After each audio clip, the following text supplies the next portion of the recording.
Oh my God! मूसलाधार बारिश की तरह भारी मात्रा में कचरा बरसने लगा, जिससे पूरा शहर पल भर में नरक बन गया। गाड़ियां कचरे के सैलाब में रेंगती हुई चल रही थीं। धातुओं की खड़खड़ाहट लोगों की चीखों के साथ घुल मिल रही थी, जो आने वाले खतरे का लगातार संकेत दे रही थी। इससे भी अधिक चौंकाने वाली बात यह थी कि 114 साल पहले डूबा टाइटैनिक अचानक एक शहर की सड़क पर उभर आया। यह सब कैसे हुआ? इसकी शुरुआत एक साधारण मछली पकड़ने वाले मछुआरों के ग्रुप से होती है, जो मछली पकड़ने जाते हैं। समुद्र शांत था और मछुआरों के ग्रुप के एक सदस्य ने लापरवाही से एक प्लास्टिक की बोतल फेंक दी। जैसे ही उन्होंने जाल ऊपर खींचा, एक चीख सुनाई दी। ऐसा लगा जैसे जाल में कोई जीव फंसा हो, और वे सब सतर्क हो गए।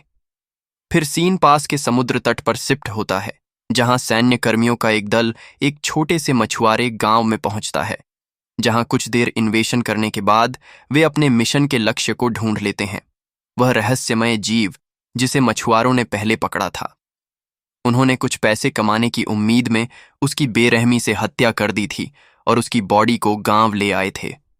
सेना इस गहरे समुद्र के राक्षस को बहुत महत्व देती है। पौराणिक कथाओं में इसे समुद्री राक्षस कहा जाता है, लेकिन आधुनिक जैविक दृष्टिकोण से यह एक सीधा कंकालनुमा प्राणी है, जिसे आमतौर पर जल राक्षस के रूप में जाना जाता है। इससे उस अन्वेषण टीम के कमांडर को तब तक कोई चिंता नहीं हुई होती जब तक कि उन्हें राक्षस के जबड़े में एक मोती नहीं मिला। यह प्राकृतिक रूप से नहीं बना था। यह एक विशेष रूप से जड़ा हुआ आभूषण था, ऐसा काम जो हजारों वर्षों से केवल मनुष्य ही करते आ रहे हैं। स्पष्ट रूप से इस जल राक्षस में काफी बुद्धि है। कमांडर मानो किसी नए महाद्वीप की खोज कर रहा हो, राक्षस का गहन अध्ययन करने का निर्णय लेता है। सबके चले जाने के बाद केवल बार्कले ही चुपचाप प्रार्थना करते हुए जल राक्षस के शरीर के पास धीरे धीरे पहुंचता है। खैर, यह एक खोई हुई जान है। इसके बाद बार्कले और उसकी टीम विशेष उपकरणों से लैस होकर दक्षिणी तट की ओर रवाना होती है। यह काले कमांडर का एक विशेष अनुरोध था, बुद्धिमान जलीय जाति से संपर्क स्थापित करने की आशा में गहरे समुद्र में एक अनुवाद तरंग भेजना। देर रात इस मरे हुए जलीय जीव की रखवाली कर रहे सैनिक बातचीत और मजाक कर रहे थे कि अचानक उन्हें कुछ गड़बड़ महसूस हुई। कभी सख्त रहा कंक्रीट का फर्श अब पानी से रिस रहा था, जिससे ऐसा लग रहा था मानो दलदल में कदम रख रहे हों। फीमेल सोल्जर कुछ कर पाती, उससे पहले ही उसका आधा शरीर पानी में डूब गया।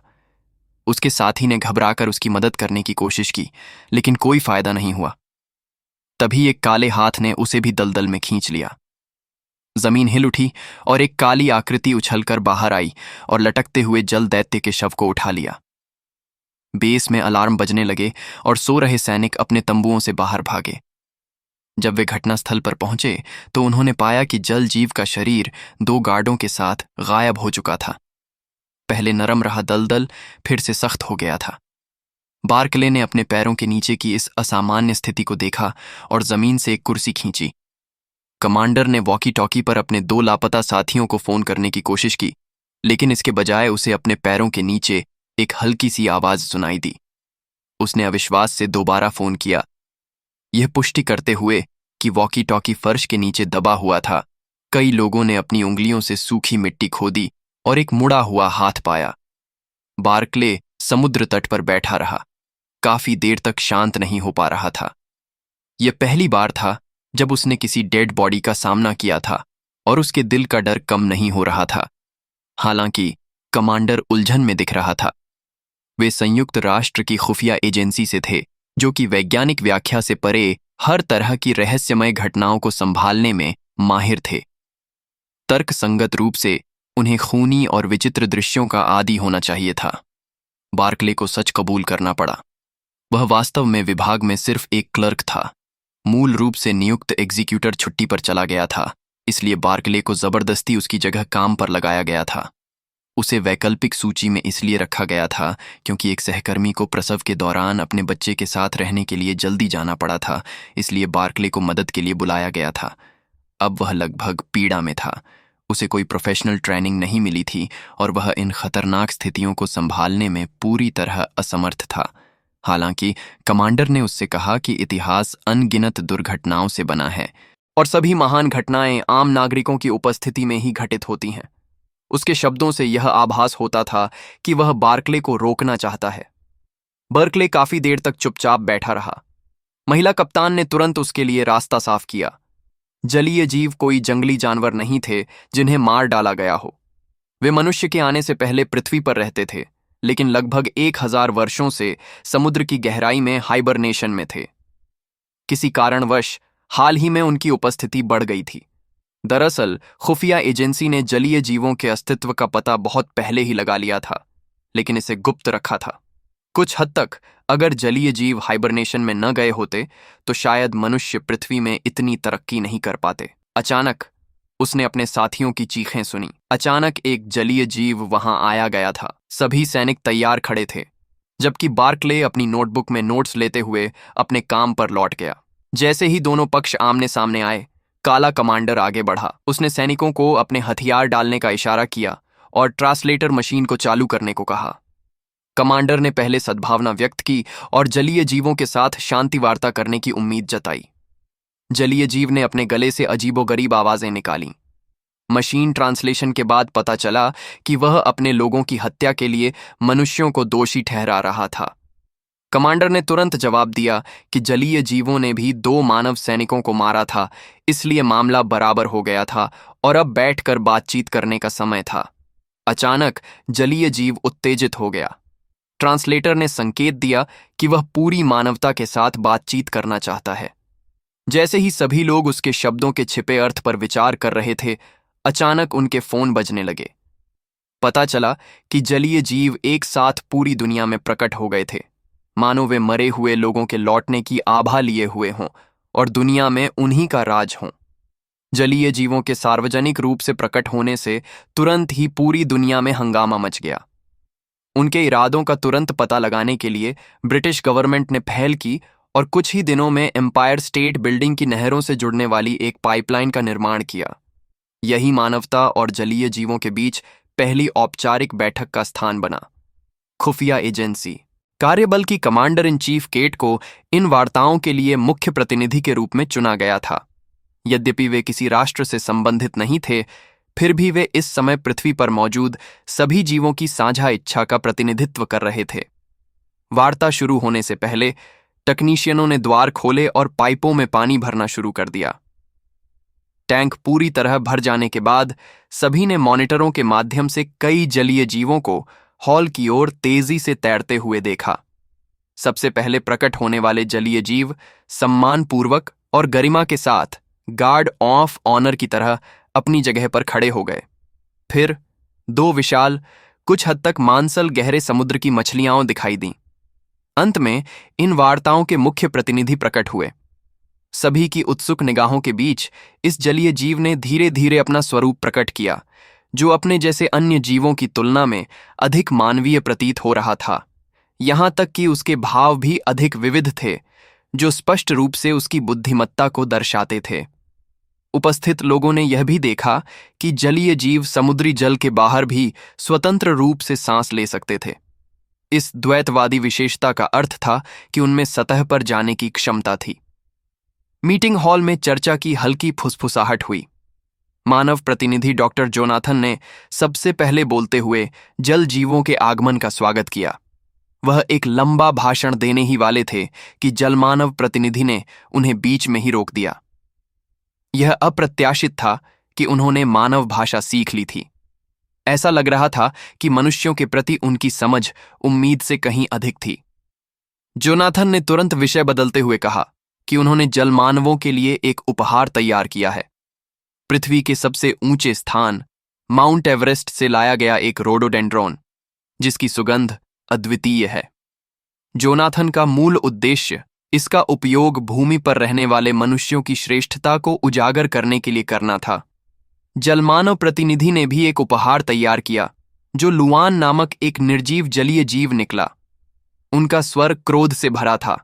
उन्होंने कहा कि ये बच्चे खुशी से बड़े हो सकते थे, लेकिन इसके बजाय मानव तेल, जहर और मल में दम घुटकर मर गए। मंच पर मौजूद डॉक्टर तुरंत घबरा गए और हकलाते हुए समझाने लगे कि मनुष्य पहले से ही समुद्री पर्यावरण को बेहतर बनाने के लिए काम कर रहे हैं।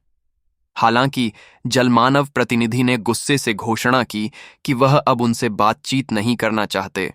फिर उन्होंने बार्कले की ओर इशारा किया, जो पीछे की पंक्ति में बैठकर नोट्स ले रहा था।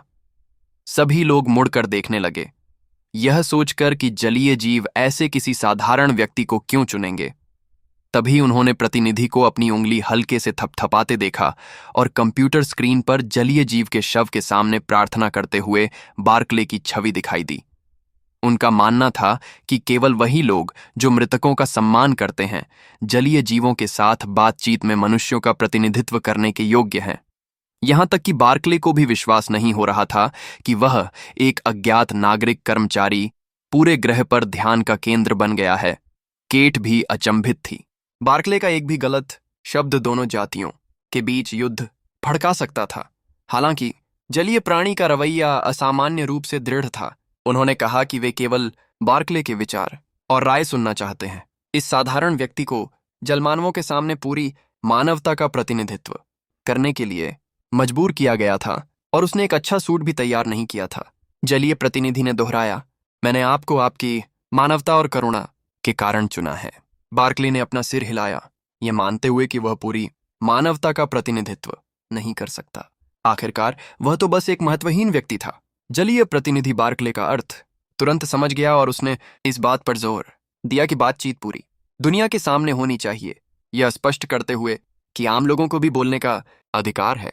हालांकि बातचीत की प्रमुख होने के नाते केट को कई बातों का ध्यान रखना था। वह पूरी बातचीत को सार्वजनिक नहीं कर सकती थी और बार्कले भी मनचाही बात नहीं कह सकता था। इसलिए अगले दिन बातचीत स्थल पर केट ने केवल 50 पत्रकारों को प्रवेश करने और फिल्म बनाने की विशेष अनुमति दी और लाइव स्ट्रीमिंग प्रतिबंधित थी। बार्कले को बार बार निर्देश दिया गया कि वह केवल स्क्रीन पर लिखे पाठ को पढ़े और कोई नाटकीयता न दिखाए।